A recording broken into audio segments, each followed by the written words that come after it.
pas toi? Ah, c'est la famille à Nathalie qui descend en bas. Alléluia. Merci, Gérard. Ah, merci les autres aussi. Hein? Alléluia.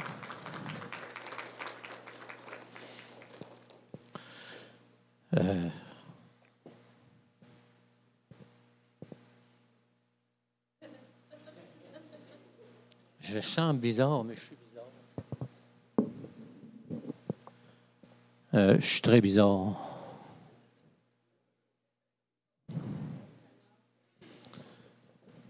Parce qu'un jour, j'ai goûté l'amour du Père. J'ai goûté son pardon. J'ai goûté son amour. Et parfois, notre cœur est attristé, comme le frère a dit. Des fois, on ne sait pas pourquoi. Ça nous arrive. Et là, on cherche la face de Dieu. Parce qu'on n'a pas de réponse. Et là, Dieu vient mettre un baume sur notre cœur. Aujourd'hui, c'est la fête des pères. Et vous savez, un pasteur, lorsqu'il regarde son assemblée, je dis son assemblée, c'est l'assemblée de Dieu, vous allez dire, mais Dieu a mis des personnes dans les églises avec différentes fonctions. Et il y a une fonction qui est pasteur.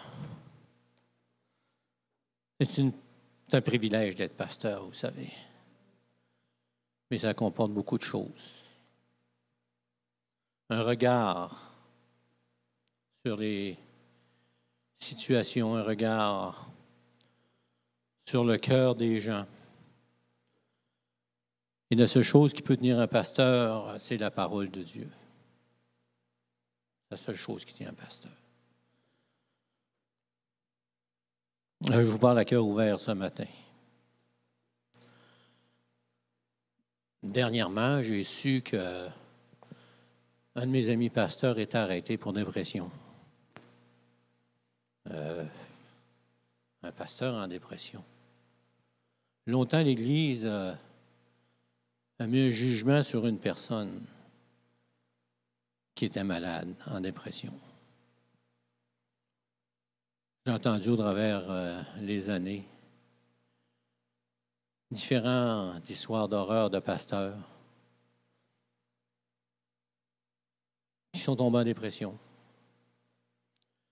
Et la principale raison de leur dépression, c'était leur amour pour les enfants de Dieu. Et dernièrement, un homme que je considère comme un homme de Dieu, des années dans le ministère, j'ai su qu'il était arrêté pour X mois parce qu'il voyait son assemblée décroître au plus haut point. Il restait 12 personnes dans l'assemblée. Et j'étais triste. J'ai dit, Seigneur, toi le Père céleste, tu vois le cœur de cet homme qui est en fonction, qui est désespéré. Et ma prière, c'était que ceux qui le connaissent prient pour lui. Prie pour que Dieu le relève et que Dieu relève son assemblée. Et j'ai dit, Seigneur, c'est assez. Ça me dérange. Et cette semaine, j'ai appelé quelqu'un que j'ai parlé et qui me dit, Pasteur, je suis content que tu appelles. Ça faisait 3 semaines que j'attendais ton appel. Je dis, qu'est-ce qui se passe? J'ai claqué à la porte. Claqué à la porte. Je suis sorti de l'église. Et là, il a vidé son cœur. J'étais obligé de l'arrêter à un moment donné et de dire, pas une solution. Et ça m'amenait à une réflexion que je me pose depuis des semaines, que je vois des choses arriver. Puis, vous savez, il n'y a rien qui arrive sans que le Seigneur nous parle. Mais des fois, on n'est pas attentif. Je parle pour moi. Ou on se met la tête dans le sable. Vous connaissez l'expression? On dit, ça se peut pas. Mais ce matin, je vous parle avec un cœur de père. Vous savez qu'un père, c'est une particularité, un vrai père. Là. Un père aimant, un père qui a connu le Seigneur, qui a connu la grâce de Dieu. Il y a une nouvelle dimension dans sa vie qui s'installe. Malgré tout ce qui peut y arriver, malgré tous les problèmes qui arrivent dans sa famille, il regarde tout ça et il dit, Seigneur, il faut que je fasse de mon mieux pour préserver tout ce qui m'entoure, surtout ceux qui sont proches de moi. Et ça fait des semaines et des semaines, bon, 2 semaines, plusieurs semaines, je vois des choses, j'entends des choses. Je ne veux pas juger personne. Je suis un coupable aussi. Mais parfois, c'est bon d'avoir des réflexions. Et parfois, c'est bon de faire des exercices. Quand on était jeune, ils nous faisaient faire des exercices sur différents, à l'école, sur les mathématiques. Et quand ils nous faisaient faire un exercice, on voyait là où on était rendu. Ce matin, je vais vous parler d'un terme que vous connaissez tous. C'est le deuxième thème, sa deuxième prédication, je pourrais dire, mais qui s'incorpore dans la première, parce qu'on ne peut pas les séparer. On parle toujours, on prêche la croix en Jésus-Christ. C'est la base de la foi chrétienne, elle est essentielle. On ne peut pas apporter une prédication sans ouvrir une opportunité pour apporter le salut en Jésus-Christ, la grâce, le pardon du Père céleste qui a été réalisé en Jésus-Christ. On ne peut pas parler de cette mort sur un bois sans parler de souffrance. Et on ne peut pas parler d'amour sans souffrance. Parce que aimer veut dire souffrir. Aimer, ça veut dire porter un mort. Oh, pédale. Parce que Jésus-Christ m'a porté alors que j'étais mort par mes péchés. Jésus-Christ m'a porté. Il m'a ressuscité en me donnant un nouvel esprit. Et Paul prêche la prédication de la croix, la souffrance de Jésus sur la croix, jusqu'à verser son sang pour tous ceux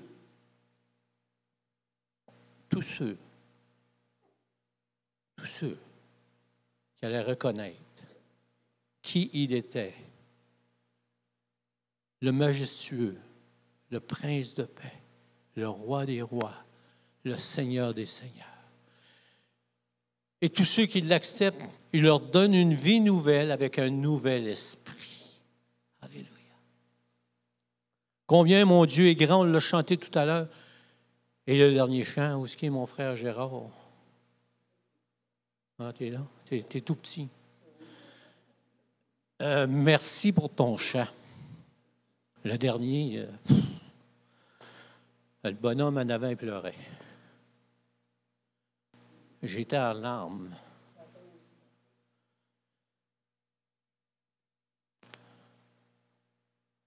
Combien je vous aime. Et c'est pour ça que je vous donne ça ce matin.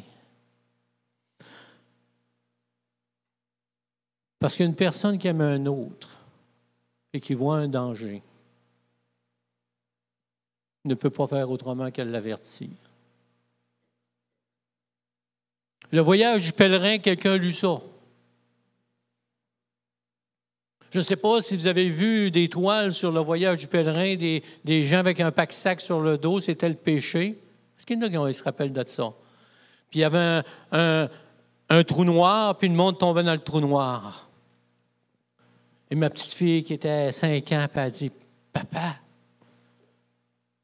c'est quoi? » Là, j'expliquais que les gens tombaient, mais que Dieu ne veut pas qu'ils tombent dans le précipice, puis qu'il fallait avertir les gens, qu'il y avait un danger.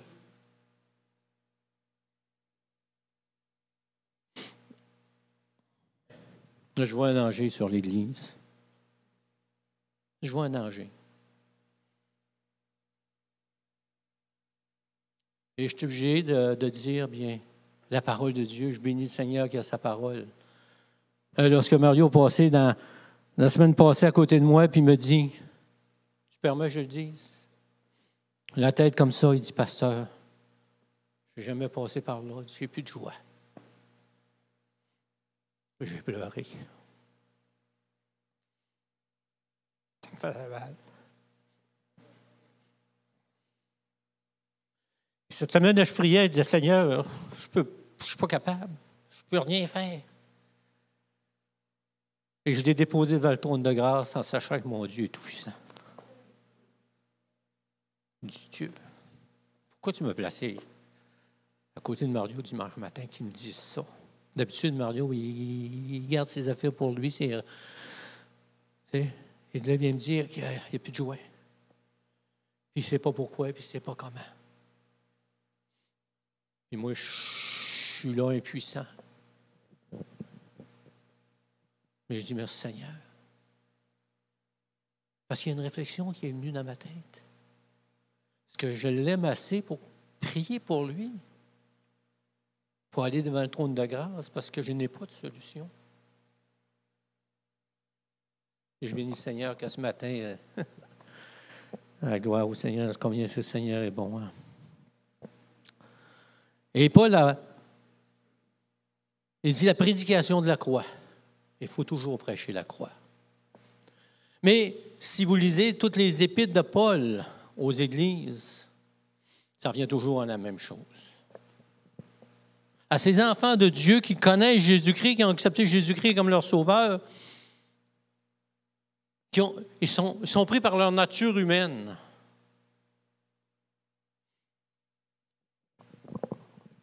Je ne sais pas si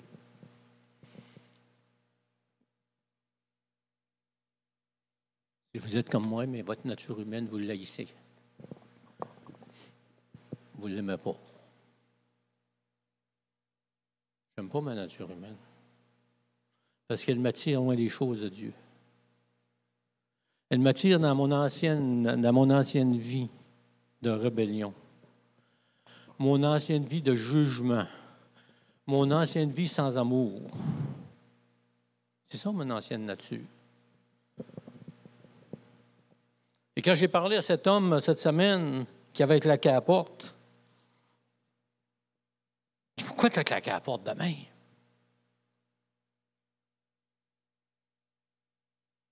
C'était son expérience, mais je vais vous la partager. Je t'ai écœuré. Il me dit ça de même. Je t'ai écœuré. Je suis allé à la pratique de musique. Le gars du son n'était pas là. Puis il dit, je l'avais appelé cette semaine, puis je lui avais dit, mets ça en mute. Mute. En tout cas. On met ça sur le piton, qui dit, quand on va venir faire de la musique, on va juste peser sur le piton, puis ça va décoller, puis on va pouvoir faire une petite pratique. J'ai collé tout le monde. On est arrivé pour la musique. C'est fermé. Je l'avais appelé. Oh, je n'étais pas content. J'ai claqué à la porte, je suis sorti. Mais je voulais retourner. Mais j'ai commencé à entendre toutes sortes de choses en arrière. J'ai eu des téléphones. Il dit là, c'est fini, je retourne chez nous. Il a appelé le pasteur, il a dit, c'est fini. Quelle tristesse. Mon thème ce matin, c'est l'amour. Quand je l'ai dit, il y a des mois, 1 an, quand le Seigneur a rajouté des gens à l'Église, tout à coup, l'Église a grossi. Avez-vous remarqué? Oh, je dis, là, on tombe dans un problème, Seigneur. On va être dérangé dans notre fondement. On va être déstabilisé dans notre bien-être. Parce qu'on a des nouvelles personnes. Il va arriver toutes sortes de choses. Puis nous autres aussi, on est là. Mais je ne peux pas regarder une assemblée Comme ma petite fille qui regardait ce tableau-là, puis qu'elle voyait tomber des gens, je peux pas regarder l'Église et dire, je me lave les mains, il arrivera ce qui arrivera. La semaine passée, j'ai parlé dans le repas du Seigneur, ceux qui n'étaient pas là. Ceux qui étaient là, ils m'ont dit, il y en a plusieurs qui m'ont dit, bon, pasteur, c'est pas juste quelque chose. Mais s'ils ne savaient pas, bien, gloire à Dieu. Mais il se passe quelque chose.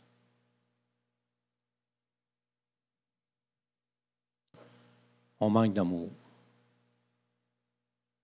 Ça m'arrive aussi. Ça m'arrive. Lorsque ma nature humaine prend le dessus, je manque d'amour.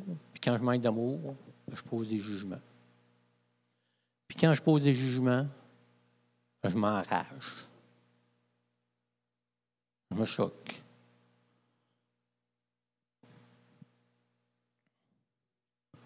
On va réfléchir ce matin ensemble. Qu'est-ce qu'aimer? Aimer, c'est la croix. C'est mourir. C'est mourir. Aimer, c'est mourir pour mon frère et pour ma sœur. Et quand je dis mourir, c'est quelque chose qui est réel. Aimer, c'est souffrir. Aimer, c'est regarder l'autre comme étant au-dessus de moi-même, en m'abaissant. Oh! Vous savez, ma nature humaine, elle n'aime pas ça. Il y en a qui l'ont plus facile que d'autres. Il y en a qui disent, oh! C'est regarder l'autre comme étant au-dessus de soi-même. Mais par-dessus tout, la parole de Dieu nous dit, c'est de revêtir Jésus-Christ.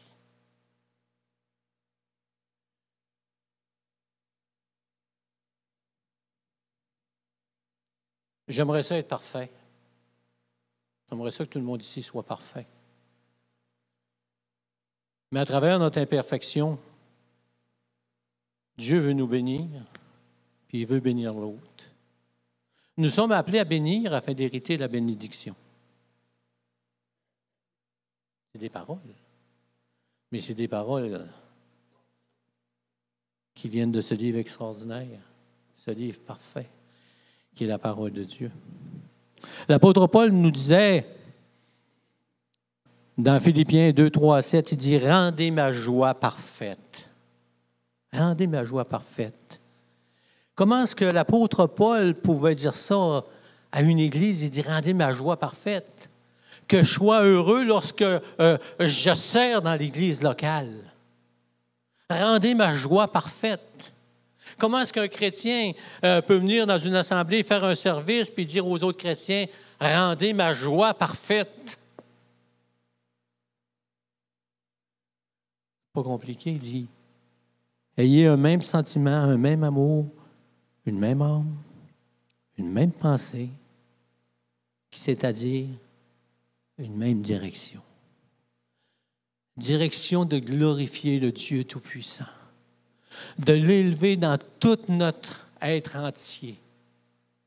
Âme, esprit et corps. D'élever ce Dieu le Père. Et c'est tellement merveilleux de voir comment est-ce que Dieu considère la famille. C'est lui qui a institué la famille. Avec des fonctions différentes. Ce qu'on ne voit plus aujourd'hui dans le monde, tout le monde, on ne parlera pas du monde extérieur, comment est-ce qu'il voit la famille aujourd'hui. Mais Dieu avait une façon de voir la famille. Le père, l'épouse, les enfants. Et dit, ayez les mêmes sentiments qui étaient en Jésus-Christ. Ne faites rien par esprit de parti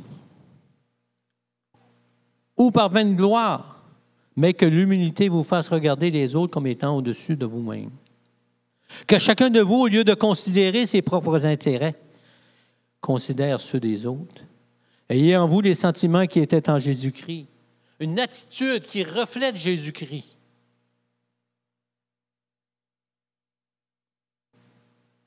lequel, existant en forme de Dieu, n'a point regardé comme une proie à arracher d'être égal avec Dieu. Et là, c'est intéressant, mais c'est dépouiller lui-même. Il y a un geste qui a été posé par Christ. Il s'est dépouillé lui-même en prenant la forme d'un serviteur, devenant semblable aux hommes.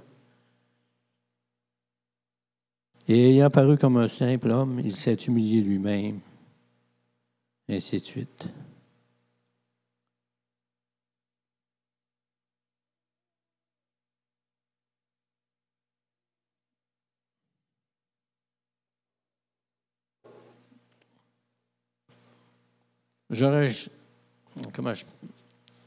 J'essaie de...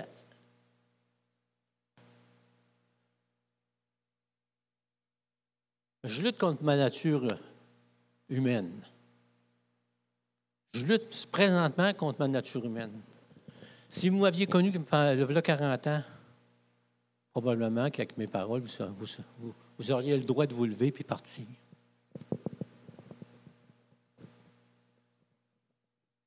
Parce que dans mon ancienne nature, lorsque je commençais à être pasteur, mes émotions, mes sentiments embarquaient par-dessus la parole de Dieu.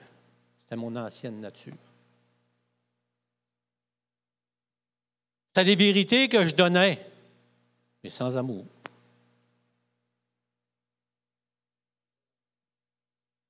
Je disais la mère, c'est pas moi qui l'a dit, c'est lui. Des semaines que j'étais en prière. J'ai dit, Seigneur, garde-moi de faire une gaffe à cause de ma nature humaine. Et c'est pour ça que j'ai plein de notes ce matin. Le temps passe. Je ne sais même pas quelle heure qu'il est. Je ne veux pas regarder l'heure. Ah, peu importe l'heure. Si vous trouvez ce trop long, là, vous sortirez. Je ne vous jugerai pas. Vous avez le droit. Vous avez le droit. Puis je vous aime assez pour ne pas vous juger. Mais je vais être honnête. Ça va me déranger. Ah non, mais tant qu'à être là, on va dire les choses comme ils sont. Hein? Mais je vais revenir à mon thème ce matin. Pourquoi je parle de l'amour ce matin? Parce que tous les comebacks que j'ai de pasteurs de ce temps-ci ou de personnes qui vont dans les églises, c'est de voir que les gens quittent parce qu'ils voient un manque d'amour, qui n'est pas toujours évident, qui n'est pas toujours voulu de la part des gens, mais qui est là pareil. Puis nous autres, il ne faut pas parler. Ben non, il faut parler, parce que la parole de Dieu nous dit de parler. Elle dit d'ouvrir la bouche. Puis Paul en parle. Le deuxième thème, comme je vous disais, à part la prédication de la croix, c'est l'amour les uns pour les autres, que Paul développe dans toutes les épîtres pastorales. Lorsque Paul écrit à des églises, il parle à ces églises, il leur parle de l'amour fraternel. Parce que Paul sait qu'il y a une nature humaine qui est accrochée aux hommes, puis que malheureusement, s'en allant, bien, la nature humaine elle prend place. Mais la vie chrétienne est une décision. Quelqu'un disait qu'il n'est pas capable de pardonner. Bien, pardonner est une décision, vous savez. Pardonner est une décision. Pardonner, c'est lorsque on prend une décision de dire, oui, ça fait mal, mais je passe par-dessus. C'est ce que Christ a fait. C'est ce que le Père a fait. Dans le jardin de Gethsémane, les grumeaux de sang, les larmes étaient là. Puis Jésus dit, « Hey, que ta volonté soit faite.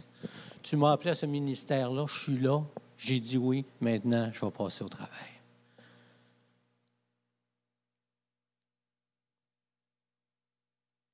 La semaine passée, j'ai parlé de l'épouse de Jésus-Christ. J'ai donné un petit exemple du monsieur qui est arrivé, puis il a commencé, il y avait deux gars qui parlaient ensemble, il est arrivé un monsieur, ça peut-être pas tout à fait pareil comme la semaine passée, non, mais le gros de l'histoire est pareil. Puis il a commencé à parler de la femme de ce monsieur-là. Et le monsieur l'a arrêté. Il dit, écoute, c'est de ma femme que tu parles, t'es mieux de ta terre. Je veux rien entendre. L'Église, c'est l'épouse de Jésus-Christ. À toutes les fois, vous parlez en mal d'un chrétien, vous descendez un chrétien, vous l'abaissez, vous parlez contre l'Église, contre l'épouse de Jésus-Christ. Et Jésus-Christ dit, tais-toi. Ferme ta trappe. Paul développe ce thème de l'amour à la pire Église que je vois dans les Écritures, aux Corinthiens. Il parle à cette Église qui est à Corinthe. Une Église qui, à premier abord, a tellement de l'air spirituel, a tellement de l'air belle.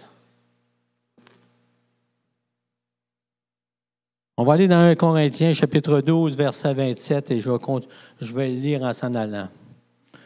Vous êtes le corps de Christ. Vous êtes l'épouse de Jésus-Christ. Vous êtes particulier. Alléluia. Hey, c'est particulier. On est l'épouse.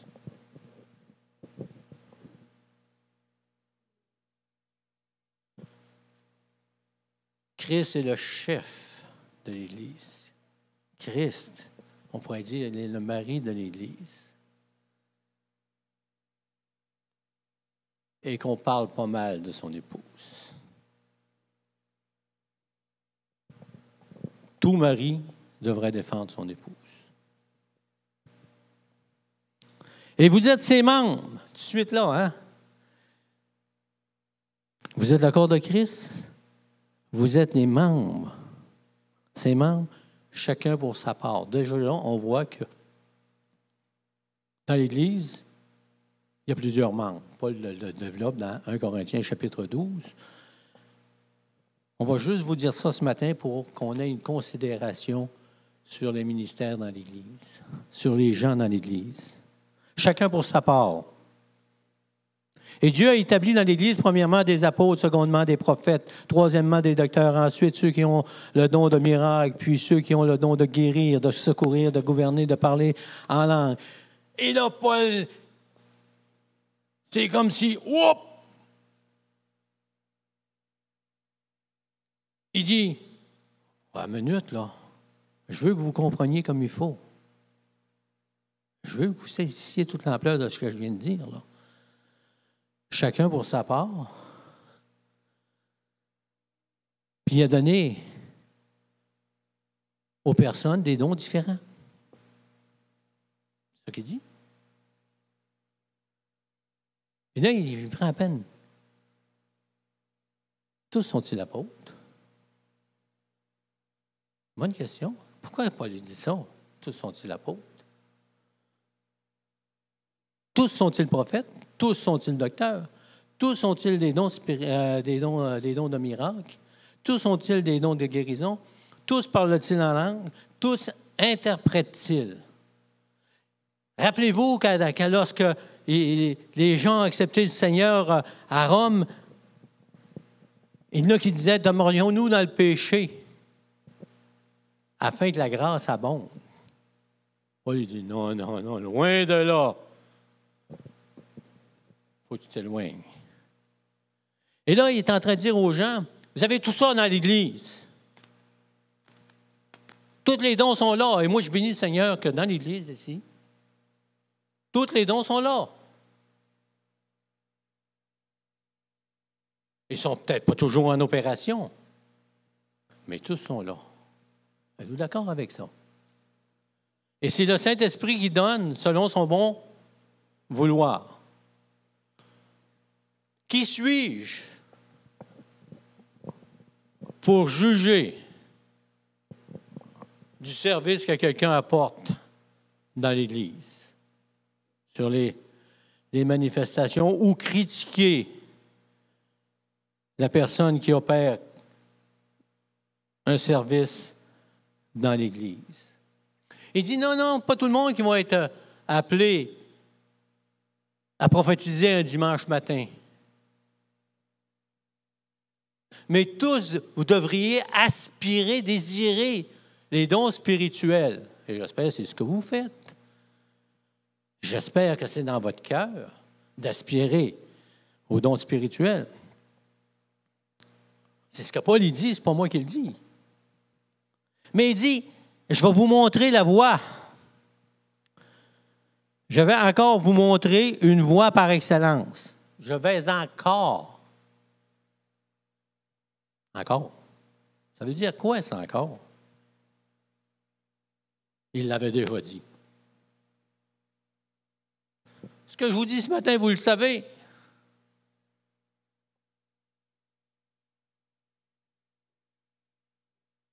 Mais des fois, on ne s'en rappelle pas. Ça arrive.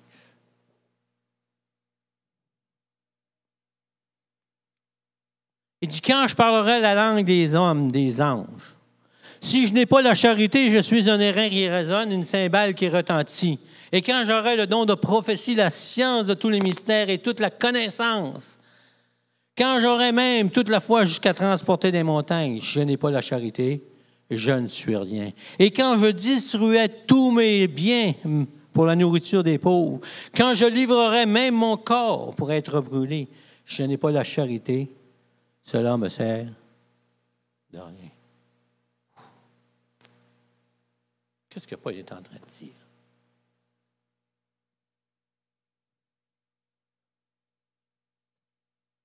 Paul est en train simplement de me piquer. Je vais me mettre à le moi. De me piquer. Quand même, tu serais le pasteur le plus arrogant, le meilleur en verbal. Si tu n'as pas la charité, ça ne sert de rien. Si tu n'as pas l'amour, ça ne sert pas. Paul est en train de dire aux gens,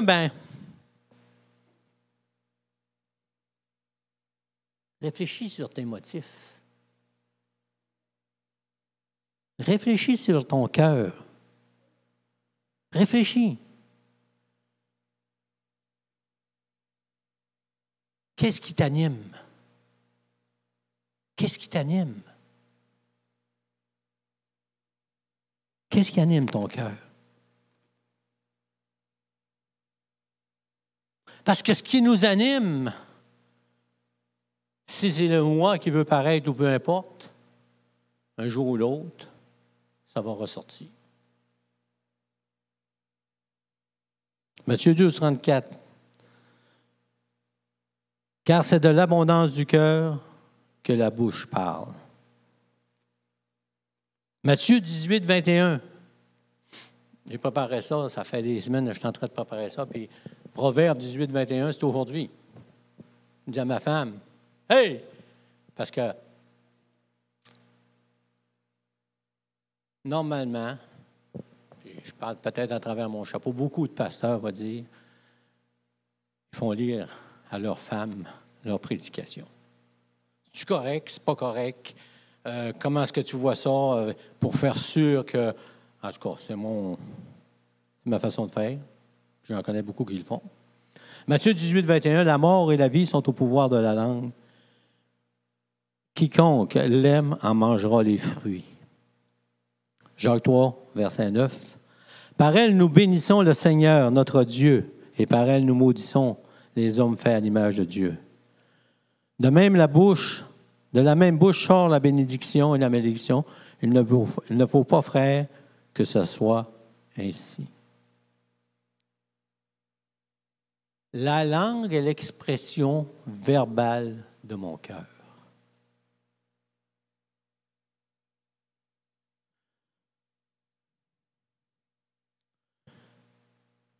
J'ai rencontré un homme, j'en rencontre beaucoup, vous allez dire. Le Seigneur m'a fait rencontrer pour me parler. Je rencontre un homme qui est en affaires, puis son voisin, qui était son compétiteur, a fait faillite. Savez-vous ce que votre pasteur il a laissé entendre? J'ai dit à cet homme, j'ai dit, ça doit être bon pour ton commerce. Hey, ça, c'est la nature humaine qui parle. Savez-vous qu'est-ce qu'un homme m'a répondu qui ne connaît pas le Seigneur? Il me répond. Vous savez, mon compétiteur, je suis triste pour lui parce qu'il a travaillé fort. Il a travaillé peut-être plus fort que moi. Puis les circonstances ont fait qu'il a fermé ses portes.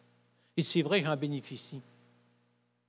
Mais il aurait resté ouvert, ça n'aurait rien changé à mon affaire. Ouf! Seigneur, tu viens de me donner une gifle. Oh! Il aimait son compétiteur pareil. J'ai un exercice à vous faire faire ce matin. Moi, je déteste ça. Quand je vais dans une église, puis le pasteur dit, on va faire un exercice ce matin. Ah non! Combien d'entre vous ont témoigné? Jean 3,16. Combien? Est-ce qu'il y en a parmi vous qui ont partagé à des gens Jean 3,16? Ah oui. Combien ont fait comme Tigri? C'est Tigri qui s'appelait le moteur, là, qui me donné des conférences. Là. Claude Legris. Moi, je l'appelais Tigri. Quand il venait, je l'appelais Tigri. C'est son nickname qu'on appelle, là. Surnom. On l'appelait Tigri. Tigri, il dit, à toutes les fois qu'il témoignait à quelqu'un, de Jean 3,16, il dit, on va enlever, car Dieu a tant aimé le monde, qu'il a donné son Fils unique, afin que quiconque, il dit, au lieu de marquer quiconque, on va marquer ton nom. Quel est ton nom? Ézéchiel. Il mettait le nom du gars, puis le gars répétait après lui quand il avait donné sa vie au Seigneur. Ah ouais. Mais on va faire un petit exercice ce matin. L'exercice que je l'ai fait parce que quand je préparais ma prédication, le Seigneur permet toujours que je tombe sur quelque chose que d'habitude je ne suis pas capable de trouver, mais que j'ai trouvé sans faire exprès. C'est un missionnaire qui parlait sur l'amour. Puis que Dieu l'apportait à une réflexion dans son ministère. Il n'a pas marqué son nom de famille, il s'appelle Niki. J'ai remarqué ça, Niki. Et le Seigneur l'a amené dans Jean 3,16, ça, je ne dirais pas de trop, mais 1 Corinthiens, chapitre 13, 4 à 7. Dieu lui a montré, enlève le mot amour. Le Seigneur, c'est le centre même de tout le verset, c'est l'amour. Mais oui. N'es-tu pas l'amour? N'es-tu pas l'amour incarné? N'es-tu pas une nouvelle créature remplie du Saint-Esprit qui est amour? Donc, tu es amour aussi. Oh, oui, je ne l'avais pas vu cet angle-là, mais c'est ça. Je n'ai pas le choix. Oui. Je suis l'amour que Dieu met visiblement avec mes frères et mes sœurs. Chacun de vous. Vous êtes l'amour vis-à-vis de votre frère et votre sœur. Vous me suivez? Est-ce que c'est clair, ça, ce matin? Donc, Gilles, 1 Corinthiens 13, 4. Gilles est patient. Oh, moi, j'ai juste là, je n'ai eu pour mon rhume. Non, mais c'est une réalité. Puis en plus, la journée d'avant, ma femme elle m'a dit quelque chose, puis je n'étais pas en condition trop, puis je lui ai répondu sec. Puis quand je me suis retourné, j'ai vu la face.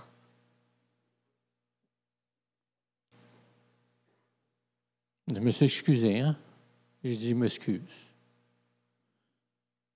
Mais quand j'ai mis « J'ai les patients », j'ai vu mon manque d'amour pour un instant vis-à-vis celle que Dieu m'a donnée. Sans m'en rendre compte. Mais gloire à Dieu, le Saint-Esprit m'a parlé. Alléluia. Lorsque je regarde un frère ou une sœur qui font quoi que ce soit dans l'Église, est-ce que je suis patient? Parce que l'amour, c'est la patience. C'est ça qu'il dit. Gilles, tu te vantes que le Saint-Esprit habite en toi, que tu es le temple du Saint-Esprit. Si Dieu habite en toi, l'amour est en toi et le fruit de l'Esprit est en toi. Gilles est patient. Et la patience, ça se manifeste. Avez-vous remarqué ça? Il y a une manifestation dans tout ce qu'on va développer.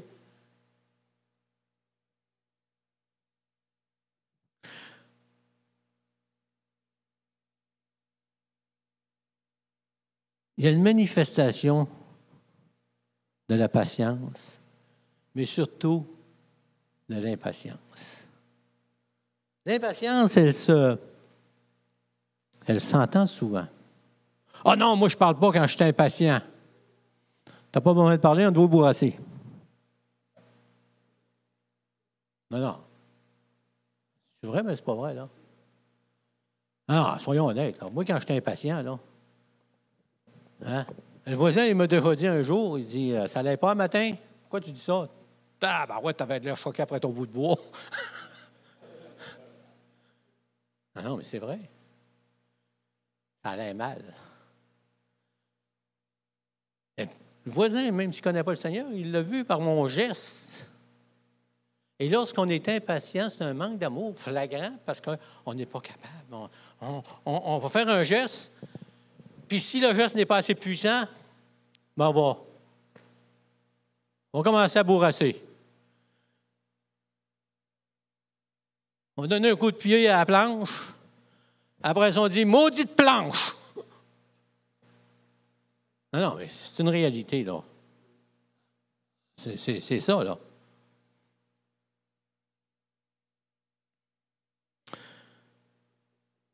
Gilles est plein de bonté.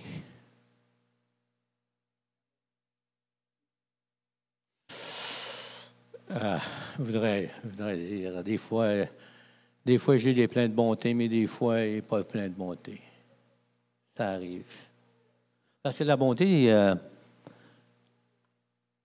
c'est faire du bien en action. C'est faire du bien, la bonté. Il y a tellement de situations où on peut être bon les uns envers les autres. Et la bonté, ça s'exprime aussi en action, une bonne parole.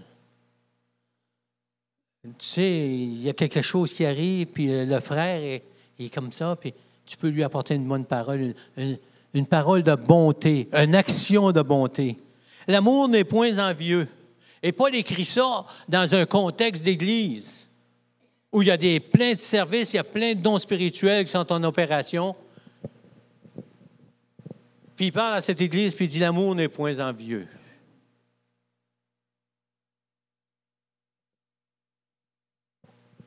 Seigneur, je ne l'envie pas, mais pourquoi pas moi? Bénissons le Seigneur pour les dons qu'on a dans l'assemblée locale. On n'a pas envié l'autre, on a aspiré à ce qu'il y a de meilleur. Et Dieu nous donne ce qu'il y a de meilleur. Amen. Afin d'être une bénédiction pour l'autre. L'amour ne s'invente point, elle ne s'enflamme point d'orgueil. On n'a pas besoin d'élaborer beaucoup là-dessus, vous savez. Elle ne s'enfle point. Elle ne se vante point. Hey, ça, c'est intéressant.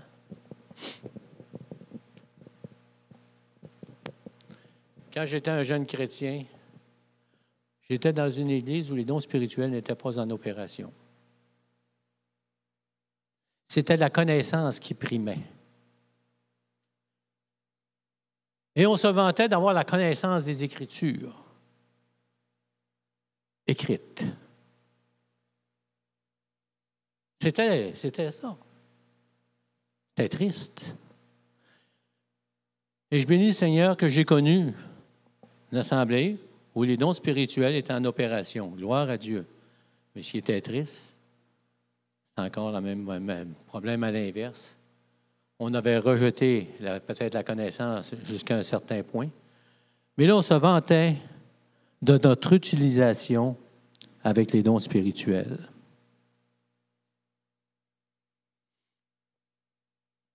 Et qu'est-ce que ça faisait? Ça écrasait l'autre qui n'était pas utilisé. Moi, je suis utilisé. Moi, je l'ai. Moi, je suis. Non. Je bénis le Seigneur. Que Dieu m'utilise de moins en moins, mais qu'il utilise quelqu'un d'autre pour me bénir. C'est extraordinaire, hein?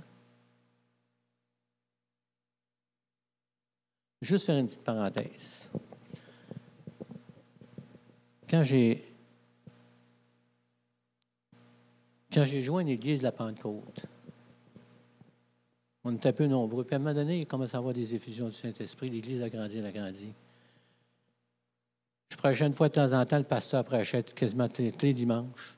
Puis à un moment donné, quand c'était moi qui prêchais, je faisais un appel, vous savez, ça s'enlisait en avant. C'était pas le pasteur, c'était moi. Et à un moment donné, il y a un gars, j'ai dit, as-tu un besoin? Le pasteur a passé, il dit, peux-tu prier pour toi? Il dit, non, non, non, je veux que ça soit Gilles. Le pasteur a dit, comment ça?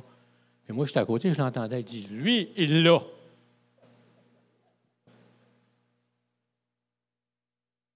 Et sur le coup, là,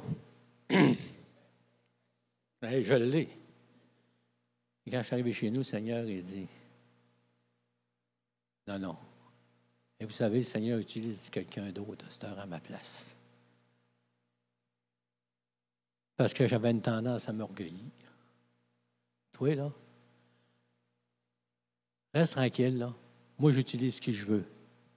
Toi, tu n'es pas capable, je ne peux pas t'utiliser, tu es un orgueilleux. On va prendre quelqu'un d'autre. Gloire à Dieu. Amen. Vous comprenez ce que je veux dire? Gilles ne fait rien de malhonnête. L'amour ne fait rien de malhonnête. Et nous autres, on pense à la malhonnêteté. C'est quoi? On pense toujours au fric. On pense à l'argent. Fait rien de malhonnête. Les paroles tuent. Fait rien de malhonnête. Ne cherche point son intérêt. Gilles ne cherche point son intérêt. Oh! Celui-là, il est comme le premier. Il ne s'irrite point. Quelqu'un qui s'irrite, là, ça paraît, hein? Ceux qui me connaissent, des fois, ils le savent. Ouf! Dieu me vienne en aide. Parce que quand on s'irrite, il y a des paroles, il y a des actions aussi. Vous savez tout ça. Ne soupçonne point le mal, ne se réjouit de la vérité, ne se réjouit pas de l'injustice. Elle excuse tout. Hey, celle-là est tough.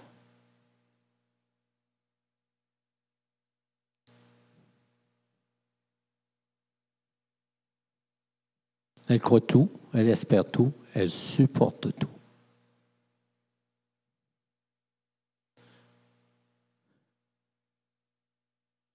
Aimer, c'est se priver d'un privilège qu'on a.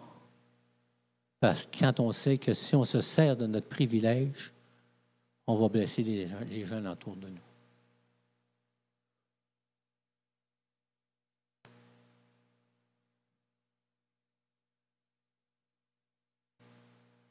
Vous savez, de la tribune, c'est un privilège d'être pasteur.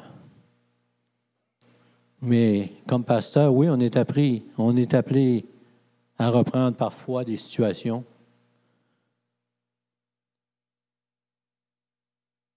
Mais on n'est pas là pour écraser les gens.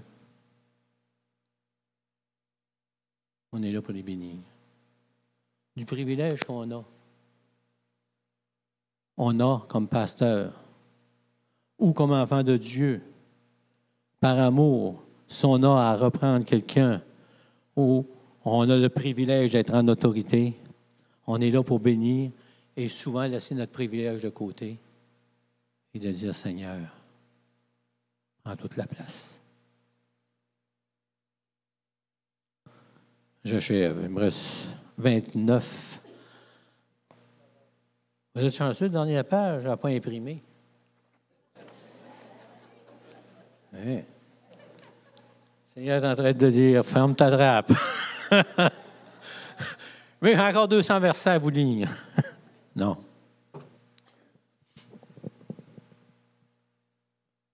Dieu aime tellement l'Église ici, là. Dieu aime l'Église. Il est mort pour nous autres. Chacun de nous ici, là. Christ est mort. Pour qu'on goûte à son amour, puis qu'on déverse son amour. Et quand j'ai dit qu'on allait avoir un combat, il y a un an, quand ça commençait à grossir, j'ai dit, il va arriver toutes sortes de choses pour nous mettre des bâtons dans les roues comme Église, pour nous détruire. C'est pour ça, ce matin, que je vous parle. Je vous parle d'action. Je vous parle de parole. Qui sortent de notre bouche juste la bénédiction. Je connais un homme, depuis des années, et toutes les fois que je le rencontre, il n'a jamais dit une parole vexante ou détruisante. À toutes les fois que je le rencontre, c'est des paroles de bénédiction. Envers les frères, envers les sœurs, envers les assemblées, envers même les inconvertis, c'est des paroles de bénédiction. Et j'aime ça quand je le vois. Et j'aime tellement le rencontrer. Alléluia. Il n'y a jamais une parole de mort. Parce que, vous savez, les paroles qu'on entend, la personne qui va parler, qui va refléter son cœur qui est frustré, peut-être qu'il a raison, je ne sais pas. Mais moi qui reçois la parole, j'ai des décisions d'aimer. Et par amour, je dois dire, je ne veux rien attendre. Vous me comprenez ce matin? Parce que si j'écoute les mauvaises choses, ça va avoir une ascendance dans mon cœur. De mort. Et je vais dire plus que ça. Pas une mort subite. Non, non. Une mort comme quelqu'un qui souffre sur un lit d'hôpital, puis qu'il est malade, puis qu'il a mal, puis qu'il a mal, puis qu'il a mal, puis à un moment donné. Tu comprends, Gérard, ce que je veux dire? Hein? Puis je comprenais ce que tu veux dire aussi. Mais des paroles de même, ça nous amène à la mort aussi. L'apôtre Paul, lorsqu'il parle à l'Église de Galates, c'est-tu des Galatiens? Ça doit être ça, hein, des Galatiens. N'as-tu quelqu'un qui est bon en français? Comment est-ce qu'on appelle ceux de l'Église de Galates? Ça doit être des Galactiques. On va dire des Galatiens. On connaît le verset 16, il dit « Marchez non selon... » Marchez selon l'esprit, mais n'accomplissez pas les désirs de la chair. Mais un petit peu, juste avant, là, qu'est-ce qu'il dit? « Mais si vous vous mordez, vous vous dévorez les uns les autres, prenez garde que vous soyez détruits les uns par les autres. » C'est pour ça, tout à l'heure, je vous parlais que faire attention de ne pas avoir des paroles de destruction. Parce que l'ennemi, c'est ça qu'il veut. Il veut détruire ce que Christ veut bâtir. Christ a dit, je vais bâtir mon Église. Mais lorsque l'ennemi vient et il se sert de ma nature humaine, qu'on commence à se mordre les uns les autres, à se dévorer, qu'il dit.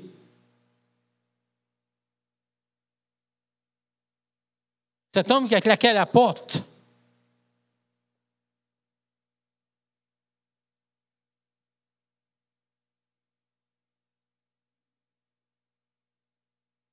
Parce qu'au cours des années, il avait été mordu dans l'Église, vous savez.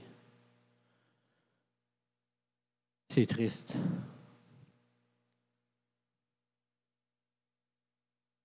Et quand il disait, j'ai dit, on devrait prier. Hein, il n'était pas en mesure de prier. Il dit, en tout cas, là, si cette Église-là t'offre, là, on va rien juste.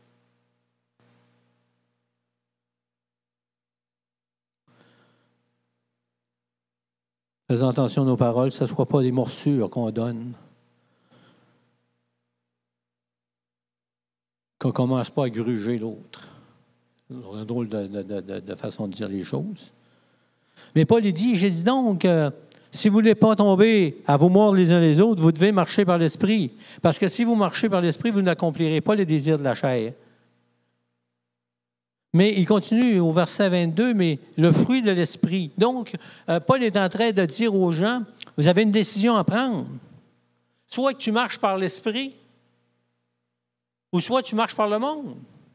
Soit tu marches dans ta nature nouvelle, en portant le fruit de l'Esprit qui est en toi, ou tu marches selon le monde, puis tu fais l'œuvre du monde dans l'Église, puis tu détruis autour de toi.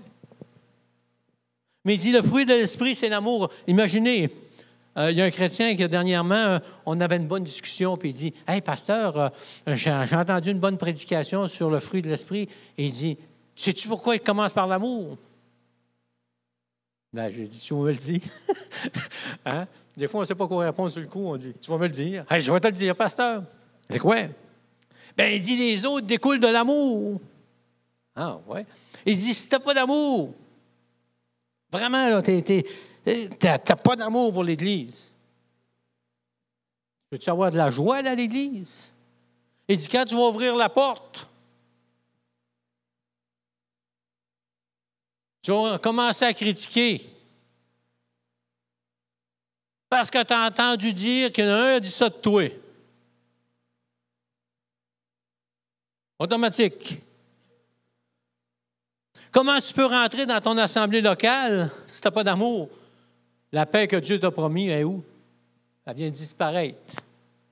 Tu ne l'as plus, ta paix. Si tu n'as pas d'amour, tu n'as pas de patience. Tu n'as pas de bonté. Tu n'as pas d'amabilité. Tu n'as pas de fidélité. Tu n'as pas de douceur. Puis tu es intransigeant. Frères et sœurs, on a une semaine de jeûne et de prière. Ici, mon peuple, sur qui est invoqué mon nom, s'humilie. Et moi, ce qui me frappe le plus, c'est que dernièrement, je suis en train de lire dans l'Ancien Testament un peuple béni, un peuple que Dieu a oint, un peuple que Dieu a suivi pendant toute sa marche, mais toujours la même histoire. Ils murmurèrent. Et à toutes les fois que le peuple de Dieu a commencé à murmurer, vous savez qu'est-ce qui est arrivé? Ils se sont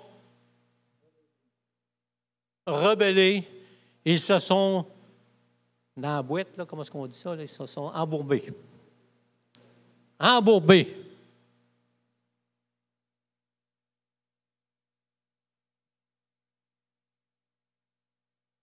Dieu nous aime. Je suis le temple du Saint-Esprit. L'Esprit de Dieu habite en moi. J'ai la décision d'aimer selon ma nouvelle nature ou de marcher dans mon ancienne nature en écrasant tout le monde alentour de moi sans m'en rendre compte peut-être.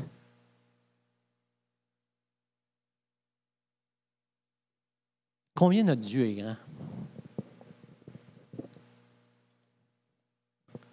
Vous savez, la parole de Dieu, c'est pas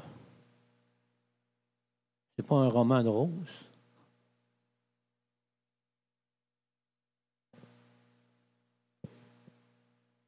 Un non-croyant me disait un jour, « Hey, j'ai commencé à lire ça, ce livre-là, la Bible, là. » Moyen d'affaire. Ah, pas d'allure.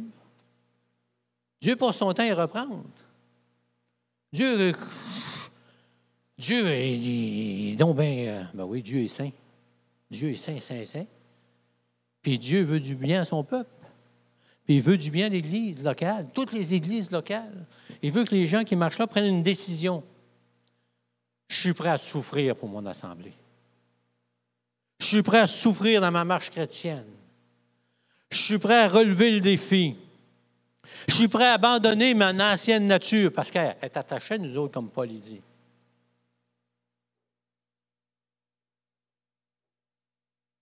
Et je bénis le Seigneur qu'on est des êtres décisionnels. Dieu nous a donné une volonté, il nous a donné une tête, puis en plus, il nous a donné sa parole pour nous guider. Donc, le peuple de Dieu qui murmurait tout le temps, et là, on a une semaine de jeûne et de prière. Je vous invite, c'est votre responsabilité, ce n'est pas la mienne. Mais allez au trône de grâce, puis vous repentir peut-être devant le Seigneur.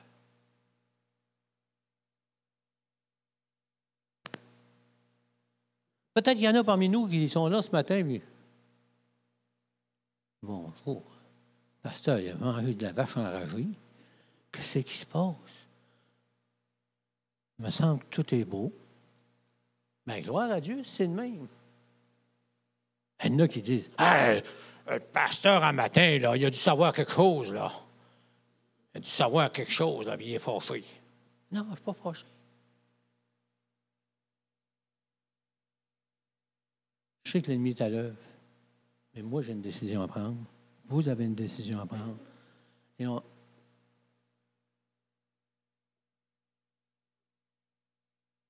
quand le Seigneur parle, même aux chrétiens, que le Seigneur montre qu'il y a des choses à changer dans leur vie, il demande une repentance. Une vraie repentance. Être prêt à recevoir ce que l'Esprit va communiquer. Être prêt à prendre des décisions, dire « Wow, ça suffit. Wow, je ne veux rien entendre. Oh, moi, je veux marcher dans la bonne direction. Oh, moi, je veux bénir le frère, je veux bénir la sœur. » C'est ce que Dieu nous demande. Et ce matin, on va terminer en se levant, pendant dans le trône de grâce.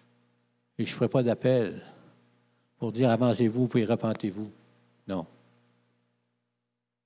On n'a pas besoin d'être en avant pour se repentir, vous savez. Mais on a besoin d'un cœur devant le Seigneur, point à la ligne. On a besoin d'une réflexion. On a besoin d'un examen. Et ça m'appartient, comme j'ai dit dimanche passé, dans l'étude sur le repas du Seigneur. C'est ma responsabilité, moi, avec le Seigneur. Gilles, es-tu patient? Gilles, aimes-tu vraiment comme la parole de Dieu? Gilles, est-ce que tu parles trop? Gilles, est-ce que tu écoutes? Ça te détruit. C'est à moi. Et si je suis dans cette dimension-là présentement dans ma vie, c'est à moi, comme à chacun de nous, devant le Seigneur, de dire, Seigneur, je me repens. Non pas comme le monde, juste du bout des lèvres, mais vraiment une repentance, dire, Seigneur. Quand il dit, on devrait pleurer sur notre péché. Le Seigneur, je suis à côté de la traque que je pleure sur mon état et tu vas me relever. Alléluia. On va prier ensemble. Seigneur, on est devant ton trône de grâce avec toutes nos impuissances, avec tous nos défauts, nos qualités, Seigneur. Mais Seigneur, on a cette nature humaine qui nous achale. Cette nature humaine qui est accrochée après nous. Et souvent, on en prend un prétexte, Seigneur, pour vivre selon cette ancienne chair-là, en disant, c'était plus fort que moi. Parce qu'on sait, Seigneur, lorsqu'on agit dans cette dimension-là, Seigneur, c'est péché. Lorsque je parle mal contre un frère, c'est péché. Lorsque je reçois les déclarations de quelqu'un contre un frère, puis que j'approuve, même si je ne suis pas au courant de l'histoire, Seigneur, c'est un péché, Seigneur. Lorsque je commence à regarder le ministère de quelqu'un dans l'Église, puis je commence à l'envier, c'est un péché, Seigneur. Lorsque je critique, Seigneur, un ministère dans l'Église ou quelqu'un dans l'Église, c'est un péché, Seigneur. Et trop souvent, Seigneur, je te demande pardon parce qu'on va prendre notre nature humaine en disant, je n'étais pas capable. Quand ta parole nous dit, Seigneur, qu'on est capable de résister au péché parce que l'Esprit de Dieu habite en nous. L'Esprit de Dieu est sur nous. L'Esprit de Dieu travaille. Et Seigneur, combien que moi, Seigneur, moi ici présent, Seigneur, j'ai besoin de marcher selon l'Esprit. J'ai besoin, Seigneur, d'aller au trône de grâce à chaque instant, Seigneur, pour te demander ton assistance. Seigneur, tu es tellement bon pour tes enfants, tu es tellement bon pour ton Église, Seigneur. Et tu vas bâtir ton Église, Seigneur. Seigneur, que nos cœurs soient vraiment des cœurs repentants. Que cette semaine qu'on va prendre, Seigneur, de prière, de jeûne, Seigneur, ensemble, que ce soit dans une unité totale, Seigneur. Même esprit, Seigneur. Même sentiment, Seigneur. De voir des âmes sauvées, Seigneur. De voir une Église qui avance, Seigneur. Mais, Seigneur, oh, on a besoin, Seigneur, comme c'est écrit, de s'humilier, de chercher ta face. Personnellement, chacun dans nos vies et en tant qu'Église aussi, Seigneur. Mais Seigneur, on n'est pas abandonné. On a un Dieu qui relève. On a un Dieu qui fait du bien. On a un Dieu qui pardonne, qui ne se lasse de pardonner. On a un Dieu, Seigneur, qui est tout-puissant, qui n'a rien qui peut faire produire en nous, Seigneur, parce qu'il est le Dieu de la parole. Et c'est sur ta parole qu'on s'appuie ce matin, Seigneur. Et Seigneur, on regarde à toi, Seigneur Jésus. Sonde nos cœurs, sonde mon cœur, afin que je puisse faire selon ta volonté, Seigneur Jésus. Merci, Dieu. Amen. Et Amen. Dieu vous